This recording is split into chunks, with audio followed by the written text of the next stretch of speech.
இதுக்கு முன்னாடி ஆண்டவங்க தில்லா சொல்ல முடியுமா? রাত তখন গভীর।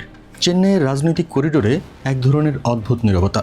টিভি স্টুডিওগুলোতে টান টান উত্তেজনা, একদিকে উল্লাসের প্রস্তুতি, অন্যদিকে ভেঙে পড়ার আতঙ্ক। কারণ মাত্র একটি সংখ্যার জন্য থমকে গিয়েছিল পুরো সমীকরণ। আর ঠিক সেই মুহূর্তে এমন এক চরিত্র সামনে আসে যাকে ঘিরে এখন দক্ষিণ ভারতের রাজনীতিতে তৈরি হয়েছে নতুন রহস্য। আসলে কি ঘটেছিল সেই রাতে? কিভাবে সিনেমার পর্দার জনপ্রিয় এক মুখ ধীরে ধীরে রাজনৈতিক দাবার ছকে এমন এক চাল দিলেন যা এখন দিল্লির ক্ষমতার রাজনীতিকেও অস্বস্তিতে ফেলেছে? আর কেন হঠাৎ করেই এক তরুণী মুসলিম নেত্রীকে ঘিরে শুরু হয়েছে এত আলোচনা?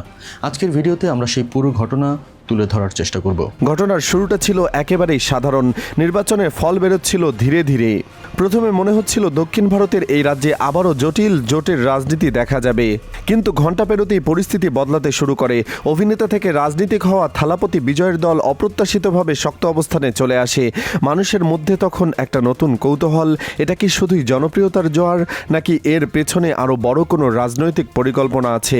কিন্তু এখানেই আসে প্রথম মোড়। ক্ষমতার দরজার একদম সামনে দাঁড়িয়েও সরকার গঠনের জন্য প্রয়োজনীয় সংখ্যা থেকে পিছিয়ে পড়ে বিজয়ের শিবির।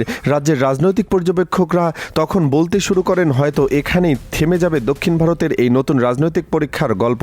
সোশ্যাল মিডিয়ায় শুরু হয় নানা আলোচনা। কেউ বলেছিলেন এটা শুধুই সিনেমার হাইপ, কেউ আবার মনে করেছিলেন দক্ষিণে নতুন শক্তির উত্থান এখনও অসম্পূর্ণ। কিন্তু রাজনীতির সবচেয়ে বড় সত্য হলো শেষ মুহূর্তের আগে কোনো সমীকরণই শেষ হয় না। আর ঠিক তখনই আলোচনায় আসে এক নাম, ফাতেমা তাহলিয়া, একজন তরুণ মুসলিম নেত্রী, ছাত্র রাজনীতি থেকে উঠে আসা তুখোর বক্তা, দক্ষিণ ভারতের সংখ্যালঘু রাজনীতির পরিচিত মুখ। কিন্তু প্রশ্ন হলো তিনি কেন এমন একটি ঝুঁকিপূর্ণ সিদ্ধান্ত নিলেন? কারণ রাজনীতির এই অংশটাই সবচেয়ে গুরুত্বপূর্ণ। বিশ্লেষকরা বলছেন দক্ষিণ ভারতের রাজনীতি বহুদিন ধরেই উত্তর ভারতের রাজনৈতিক মেরুকরণের বিরুদ্ধে আলাদা এক অবস্থান ধরে রেখেছে। ভাষা, সংস্কৃতি, ধর্মীয় সহ অবস্থান এসব বিষয় নিয়ে সেখানে খুব সংবেদনশীল। আর সেই জায়গাতে বিজয়ের প্রচারণায় কাজ করেছে ভিন্নভাবে। তিনি শুধু একজন অভিনেতার ইমেজ ব্যবহার করেননি, বরং সাধারণ মানুষের হতাশা, যুব সমাজের ক্ষোভ এবং সামাজিক নিরাপত্তার প্রশ্নকে সামনে এনেছেন। কিন্তু আসল নাটক তখনও বাকি। ফাতেমা তাহলিয়ার সমর্থন হঠাৎ করে পুরো সমীকরণ ঘুরিয়ে দেয়। যে সরকার কয়েক ঘন্টা আগে অনিশ্চয়তায় ছিল, সেটাই মুহূর্তে শক্ত অবস্থানে চলে আসে। আর এখান থেকে শুরু হয় নতুন রাজনৈতিক আলোচনা। কেন একজন মুসলিম নেত্রী এমন একটি জোটে এত বড় ভূমিকা নিলেন? এটা কি শুধুই কৌশল, নাকি এর পেছনে রয়েছে আরও গভীর বার্তা? রাজনৈতিক বিশ্লেষকদের একাংশ বলছেন এটি আসলে দক্ষিণ ভারতের রাজনীতিতে নতুন সামাজিক জোট তৈরির ইঙ্গিত দেয়। কারণ দীর্ঘদিন ধরে ভারতীয় রাজনীতিতে ধর্মীয় মেরুকরণ বড় একটি ফ্যাক্টর হয়ে উঠেছে। কিন্তু তামিলনাড়ুর রাজনীতি ঐতিহাসিকভাবে একটু আলাদা।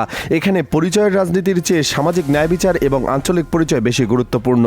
আর বিজয় ঠিক সেই জায়গাতেই খেলেছেন। কিন্তু এখানে আসে আরেকটি চমক। নির্বাচনের পর থেকে গুঞ্জন ছড়াতে থাকে নতুন সরকার নাকি কিছু বড় সিদ্ধান্ত নিতে যাচ্ছে, বিশেষ করে সামাজিক নিরাপত্তা, নারীদের নিরাপত্তা এবং মদ বিক্রির নিয়ন্ত্রণ নিয়ে।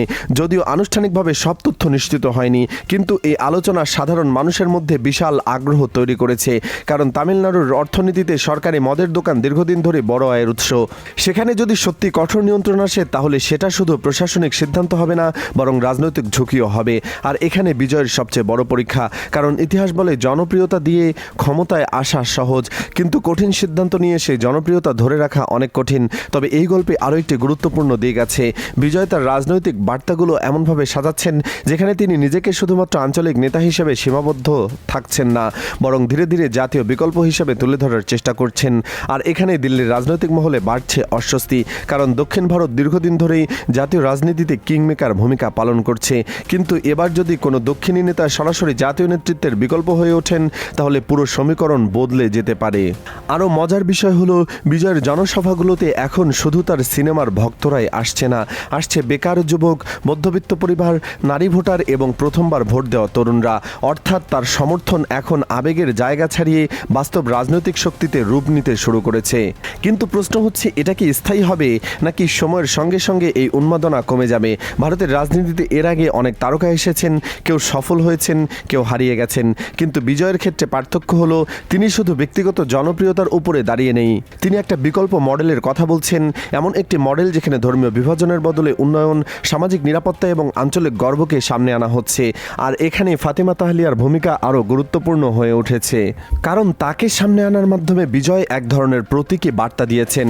তিনি বোঝাতে চেয়েছেন তার রাজনীতিতে সংখ্যালঘু বা সংখ্যাগরিষ্ঠ স্পষ্ট, এই বিভাজনের চেয়ে যোগ্যতা এবং প্রতিনিধিত্ব বেশি গুরুত্বপূর্ণ। তবে সমালোচকরাও চুপ নেই। অনেকেই বলছেন এটা শুধু রাজনৈতিক ব্র্যান্ডিং। বাস্তবে কতটা পরিবর্তন আসবে সেটাই এখন দেখার বিষয়, কারণ ক্ষমতায় যাওয়ার পর প্রতিশ্রুতি রাখা সবচেয়ে কঠিন কাজ। আর এখানেই তৈরি হচ্ছে নতুন সাসপেন্স। যদি বিজয় তার প্রতিশ্রুতিগুলো বাস্তবায়ন করতে পারেন তাহলে দক্ষিণ ভারতের রাজনীতি নতুন পথে যেতে পারে, কিন্তু যদি ব্যর্থ হন তাহলে এই বিশাল প্রত্যাশাই তার সবচেয়ে বড় চাপ হয়ে দাঁড়াবে। এদিকে দিল্লির রাজনৈতিক পর্যবেক্ষকরা এখন দক্ষিণ ভারতের এই পরিবর্তন খুব সতর্কভাবে দেখছেন, কারণ ভারতীয় রাজনীতিতে যখনই কোনো আঞ্চলিক শক্তি দ্রুত জনপ্রিয় হয়েছে তখনই জাতীয় সমীকরণে তার প্রভাব পড়ছে। অনেকে মনে করছেন আগামী কয়েক বছরে ভারতের রাজনীতিতে উত্তর বনাম দক্ষিণের রাজনৈতিক দর্শনের সংঘাত আরও বাড়তে পারে। একদিকে থাকবে কেন্দ্রীভূত জাতীয়তাবাদী রাজনীতি, অন্যদিকে থাকবে আঞ্চলিক পরিচয় এবং সামাজিক ভারসাম্যের রাজনীতি। আর বিজয় সেই দ্বিতীয় ধারার সবচেয়ে আলোচিত মুখ হয়ে উঠেছেন। তবে আসল প্রশ্ন এখনও রয়ে গেছে, তিনি কি সত্যি দীর্ঘ দৌড়ে টিকে থাকতে পারবেন? কারণ সিনেমার স্ক্রিপ্টে নায়ক সবসময় জিতে, কিন্তু বাস্তব রাজনীতিতে প্রতিটি সিদ্ধান্তের মূল্য দিতে হয়। এক ভুলেই বদলে যেতে পারে পুরো গল্প। আর ফাতেমা তাহলিয়ার মতো নতুন প্রজন্মের নেতাদের সামনে আনার সিদ্ধান্ত, এটা কি সত্যি ভারতের রাজনীতিতে নতুন অধ্যায়ের শুরু, নাকি এটা কেবল সাময়িক উত্তেজনা? হয়তো উত্তরটা এখনই পাওয়া যাবে না, কিন্তু একটা বিষয় পরিষ্কার, দক্ষিণ ভারতের রাজনীতিতে এখন এমন কিছু ঘটছে যা শুধু একটি রাজ্যের মধ্যেই সীমাবদ্ধ নেই। এর প্রভাব ভবিষ্যতে জাতীয় রাজনীতির কেন্দ্র পর্যন্ত পৌঁছতে পারে। আর তাই এখন সবাই অপেক্ষা করছে পরবর্তী চালের জন্য, কারণ দাবার বোর্ডের সবচেয়ে বিপজ্জনক চালটা অনেক সময় সেই খেলোয়াড়ই দেয় যাকে শুরুতে কেউ গুরুত্বই দেয়নি। আপনার কি মনে হয়, থালাপতি বিজয়ের এই রাজনৈতিক উত্থান কি সত্যি ভারতের জাতীয় রাজনীতিতে বড় পরিবর্তন আনতে পারবে, নাকি সময়ের সঙ্গে সঙ্গে এই উত্তেজনাও মিলিয়ে যাবে?